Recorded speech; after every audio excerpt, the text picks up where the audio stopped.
everybody. Welcome to Bestie Book Reviews. I'm here with my bestie, Mandy. And I'm here with my bestie, Jessica. So today is May wrap-up. Yes. I almost forgot what month it was. So we are going to give you our top 5 books each from the month of May in order from 5 to 1. So you're getting the top 10 books between the two of us.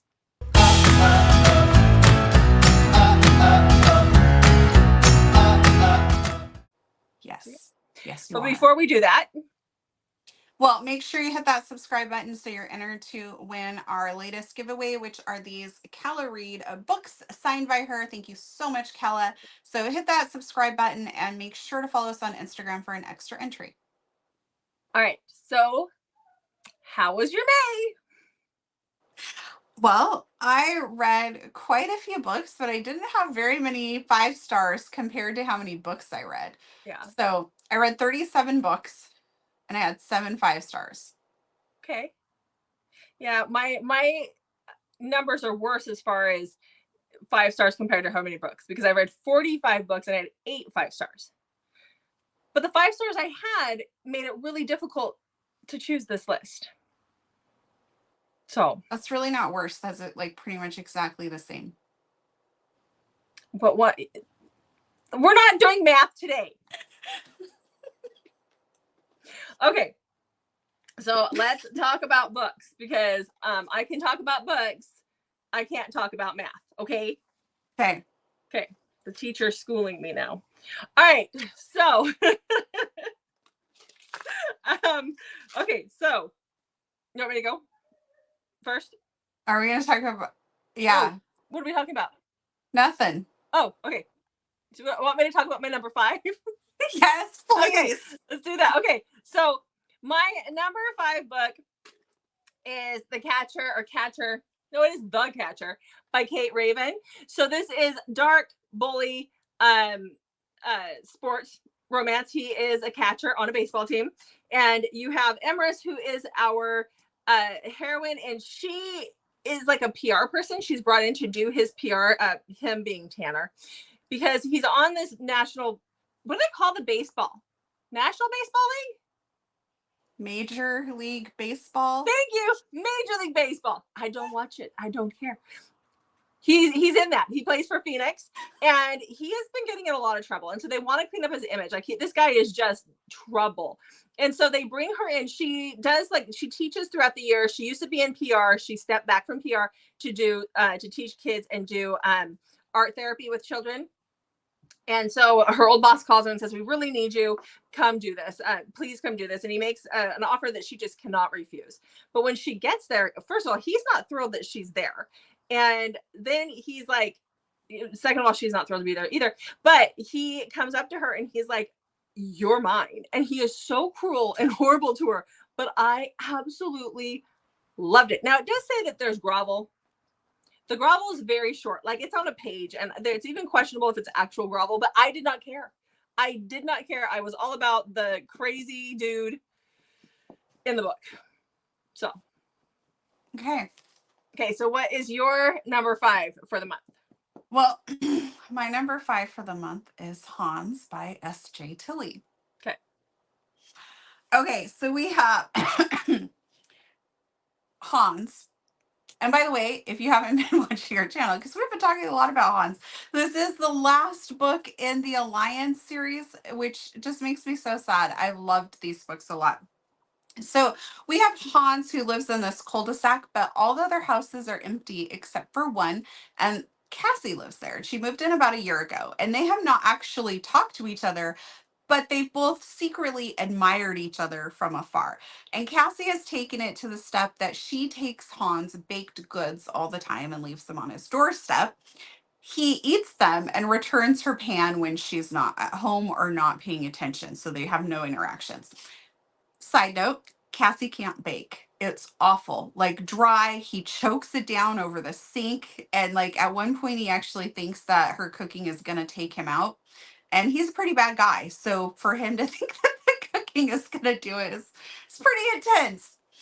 And then one day something gets mailed to Hans's address on accident or delivered there on accident. And Hans just about loses his stuff. And he marches over and demands some answers from Cassie. And that is when their romance starts to really heat up.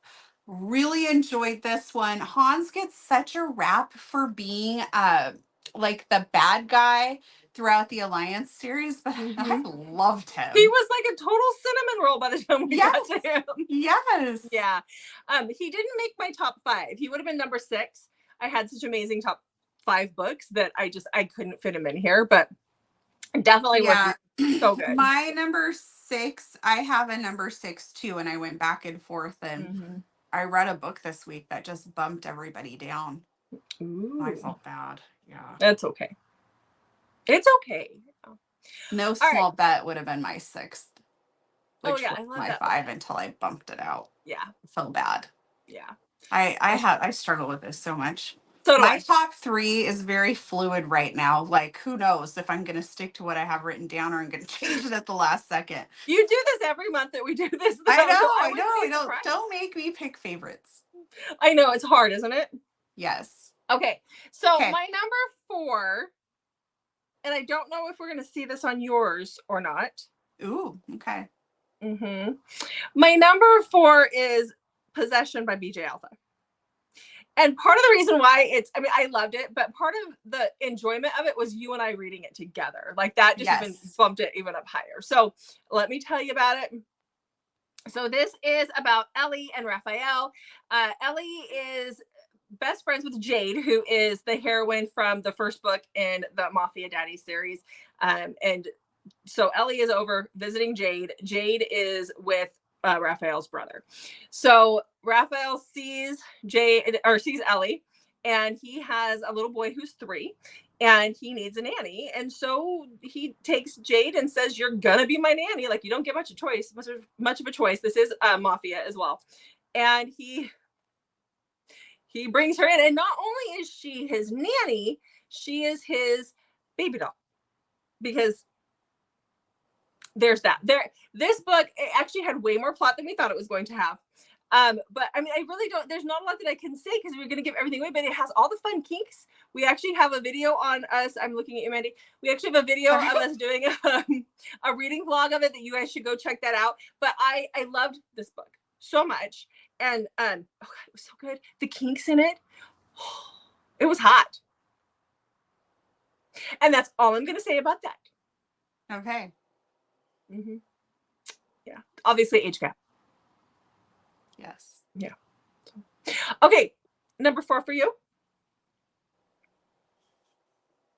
Is it? Possession by BJ Alpha. We could have just stayed on together.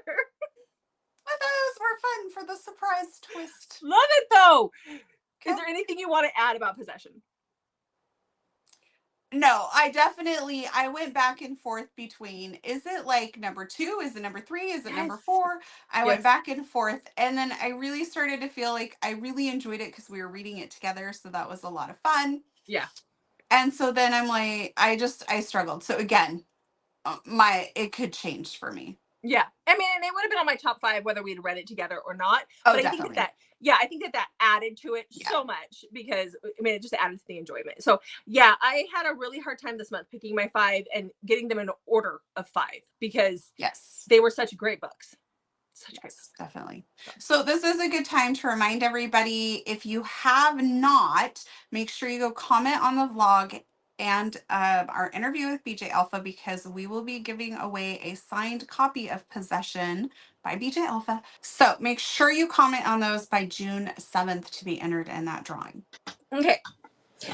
So now that we did that, I guess I'll go to my number 3. Yes. Number 3 for the month of May. Okay, so number 3 was Named. They all have these names like this. Named by M.L. Marion. And this is a historical, but it's this crazy over the top historical. So it is a Western, and it is the third book in a series. You can read it as a standalone. I did. All you have to know about this is the guys in this book come from a family where it is like, this is the one that's based off like Seven Brides for Seven Brothers, where it's the Sabine women, where they go out and they capture their wife and they bring her home and force her to marry them. So obviously this is totally up my alley because it's a club her over the head and take her type situation. They don't really club them, but you know what I mean. So this is about Dove and Jedediah. So Dove, which is what Jedediah ends up calling her, has been raised by a very, very abusive stepfather. She lost her mom when she was 5, and her father did something to her to cause her some damage to her vocal cords so that she cannot speak, because he got tired of listening to her cry for her mother after her mother passed away. That is how horrible this guy is. And so now she's an adult, and her father is he's drunk all the time, and he is gambling with their money away all the time, and she is working little odd jobs around town. Everybody calls her girl. They don't call her by her name. She hasn't spoken her name in years because she can't, and so they just call her girl, and she is treated very poorly. They don't think that she's very intelligent because she doesn't talk, and she just does these little tasks for the townsfolk in her little area. And then you have Jedediah, who is out looking for this wife that he's going to lasso and bring home, and he comes into this town and he finds that the girl's dad is about to marry her off to the highest bidder. Like, he's in the saloon, he owes somebody money, he's in trouble, and he's like, who wants to marry her? Take her right now. And that's when Jedediah steps in and is like, no, we're not doing this. I'm going to marry her. I'm going to take her home, and I'm going to give her a good life. And so that is how their relationship starts. She's extremely naive.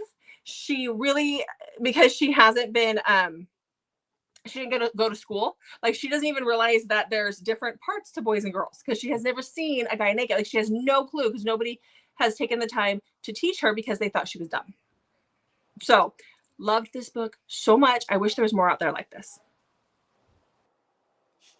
Okay. Mm-hmm. Yep. Okay. Obviously check trigger warnings for that one. Yeah. All right. Okay. What was your number 3? My number 3 book is The Summer I Destroyed You by Elizabeth O'Rourke. Okay. Okay. So we have Emmy, who is out for revenge on the town that she grew up in. And she is now a very powerful worker, employee in the whole, what is the word I'm looking for? Development. Sorry, gosh. So she works for a development company, and she's pretty high up, so she gets to make a lot of the demands and the choices. And they basically go into smaller towns and buy up property and build new things and kind of just, take over the town and make a lot of money. So she is going after the town that she grew up in, and she wants to basically destroy it. She wants to take out all of their buildings and everything. And Liam, who also grew up there and still lives there, has a construction business, and he actually wants to see things preserved. And so him and Emmy kind of start off a little on the wrong foot a little bit with this enemies to lovers vibe. They banter back and forth a lot. It's so good. And Emmy comes to town eventually, and she's hired Liam's construction business to do some of the renovations to different businesses. But they're also in a war over a historical building that Liam wants to save, and Emmy wants to she basically wants to have it torn down and build something new. So how does this work? Well, it works very well. It is so incredibly good. I love the slow burn in this. I love that Liam is that cinnamon roll hero, but he's not a pushover. Sometimes we read cinnamon roll heroes, and I just get tired of that pushover feeling. Like, he definitely stands his ground, but he's definitely so good. Loved it. All right. Okay, so my number 2 read was the arc that I got from Grace McGinty. So this book actually came out yesterday. It is out now. You guys can go grab it. So let's talk about it. It does end on a cliffhanger because of the part of the duet. The second book comes out in August, and you can pre-order it right now. And trust me, I did. So this is called Tangled Threads of Fate, again, by Grace McGinty. you guys know I love Grace McGinty. I've talked about a lot of her books. This is really, this might be vying for like the top spot of all of her books at this point. I loved this story so much. So this is about Ren. And Ren is living in the States. She lives with, like, her house is broken down. I think she's in Boston. Her house is broken down into 3 apartments. On the bottom level is this little old lady that's helped take care of her ever since her parents died. She lives on the top level. And then in between is Nate. And Nate lives there. And Nate is related to the lady that lives downstairs. And so one day she's very upset. She thinks she might have a brain tumor. There's some things that kind of led her to thinking this. She sees these weird flashes of light. She's really having a hard time because she thinks she's dying. She goes to the doctor. The doctor sends her to a neurologist. The neurologist says, well, we got your blood work back. You don't have a brain tumor. You're pregnant. And she's like, that's not possible. I haven't had a boyfriend in over a year, and I haven't had sex in over a year. And he's like, well, are you sure you didn't go out and, go to a bar? And she's like, well, I mean, there was one time about 3 months ago I went to a bar, but I would remember that. I'm not a drinker. Like, I'd remember that. And then she kind of second guesses herself. Nate finds out that she's pregnant. So she's always had a crush on Nate. Nate starts helping her out. She's had a really big crush on Nate. But weird things start to happen. So not only is she seeing these weird lights, there's these monsters and creatures that start showing up to her and her child and the baby. And there's an oracle that comes in and tells her she's got to go to Crete. Like, there's all these things that happen. So we see Greek mythology come into this book. There's some Greek gods. There's some Celtic gods that come into this. There's this is definitely based on that because something is after her and what she's carrying because of what it means. So it was so good. I couldn't put it down. I absolutely loved it. So definitely go check this one out now that it's out. Again, like I said, it ends on a cliffhanger. It really does. And Grace hates cliffhangers. I hate cliffhangers, but I am so for it. If you're in her Facebook group, she actually has like the designs of what each guy is supposed to look like or who she's modeled them after, like the muses for each one. And it's definitely worth looking at. She has one of the guys in this book, because it's reverse harem, guys. He makes his picture, the guy that she chose, makes Jason Momoa look like the Sheen version of the Barbarian. Okay. Did you get that? Okay. I'm not really a big, like, Jason Momoa. I'm not either. Attractive. Mm-mm. I liked him in Game of Thrones, but I'm not. I'm not attracted to him. I never watched Game of Thrones. What? Well, we don't watch TV now, so I'd say we rectify it, but nobody wants to rectify that. Just read a book. All right. What's your number 2? Okay, my number 2 is The 5-Year Lie by Sarina Bowen. Okay, tell me all about it. Oh my gosh. This book was so good. I loved it. So it's over 400 pages and I could not put it down. Loved it. So it is a thriller. I'm going to have to think really hard about how I want to talk about it without giving anything away. So I think what I'm going to do is I'm going to just read a little bit from the back of the blurb because I just don't want to give anything away. All I knew was what was on the back of the book and I really wanted to read it. So it says, on an ordinary Monday morning, Ariel's phone buzzes with a disturbing text message. Something's happened. I need to see you. Meet me under the candelabra tree ASAP. The words would be jarring from anyone, but the sender is the only man she ever loved, and it's been several years since she's learned he died. Seeing Drew's name pop up is heart-stopping. Ariel's gut says it can't be real, but she goes to the tree anyway. She has to. Nobody shows up, but the text upends everything she thought she knew about the day he left her. And now she has to protect not only her son from whatever's going on, but herself as well. Dun, dun, dun. Dun, dun, dun. So good. Mm-hmm. I loved it. It just sounds so good. I'm going to have to read that right away. Yeah. Because you just read that this week, so I haven't heard you talk about it yet. So. Yeah. Yeah. Okay. I like Sarina Bowen. There's so much in here and it's really good. Mm-hmm. Really enjoyed it. Okay. All right, you ready for my number one? Are Yeah. are you going to cuddle your book some more? Yes. I love books. So my number one pick for the month is The Wild Man by Alex Grayson. I Oh, love this. I loved this so much. Guys, again, check triggers on all my books. You should know that by now if you're here that I just dive right into these crazy books. But this is about Everly, and she has always heard stories of the wild man who lives in the woods outside of town, and she's working as like a freelance journalist, and her editor wants her to get a story on this guy. So she packs up. She was raised by her dad and her brothers. Her mom died when she was little, and they raised her outdoors. Like, so she's an outdoorsy kind of girl. She camps and does all that stuff all the time. She loves to do it, apparently. So, and it sounds like she actually camps and doesn't glamp like I do. So okay. So she packs up. She's going to go into the woods. She's going to find herself this wild man who is supposedly someone who got lost or was left in the woods when he was 5, and has raised himself in the woods. And so after a few days in the woods, that is exactly what she finds, is the wild man. And he invites her without talking. He invites her to his humble abode. And when he feeds her, and when he's done feeding her, she gets up and gets ready to leave. And he reaches out, grabs her by the throat, growls mine, and throws her in his bed. What could be more enticing? This is a Tarzan retelling, and I'm gonna say it right now. It is the best Tarzan retelling I have ever read. There is some stuff. Definitely check triggers. If you have triggers, you want to check them before you go into this book.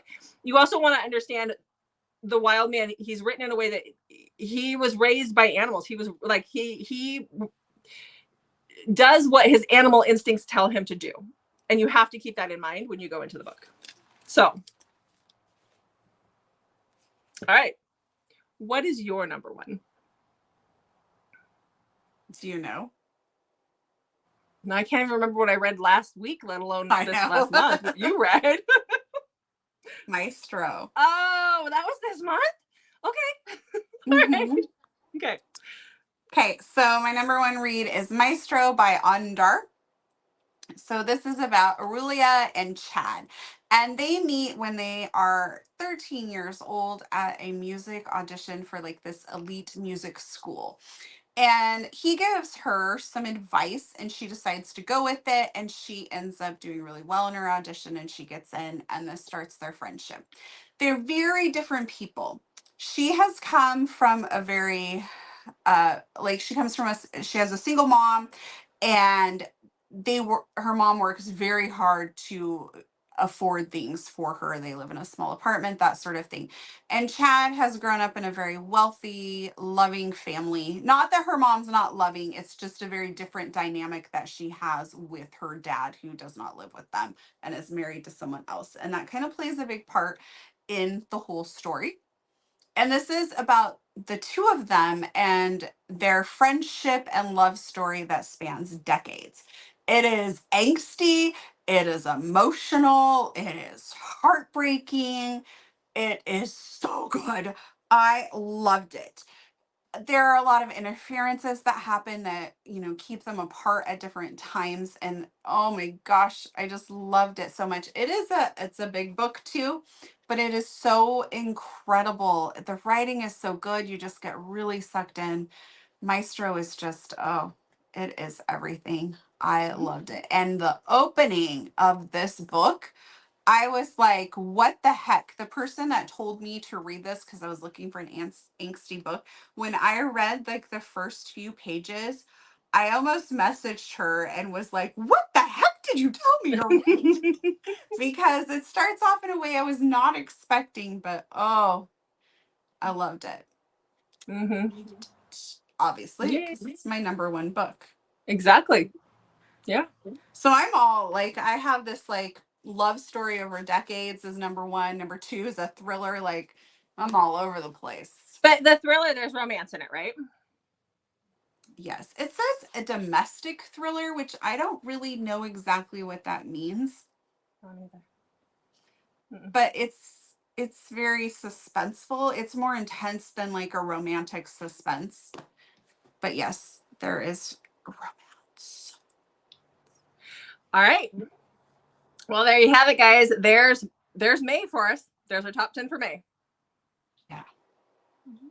Top 9. Because we had the Top same. 9. Yeah, I guess you're right. It is top 9 because we had the same book. Sorry. Oopsie. Okay. Okay. So make sure you check back on Mondays, Thursdays, and Saturdays for new videos from us, and also hit that notification button and follow us on Instagram so you always know when we drop those extra videos, because we love to do those. Yes. Yep. Thanks for watching, guys. We'll see you in the next video.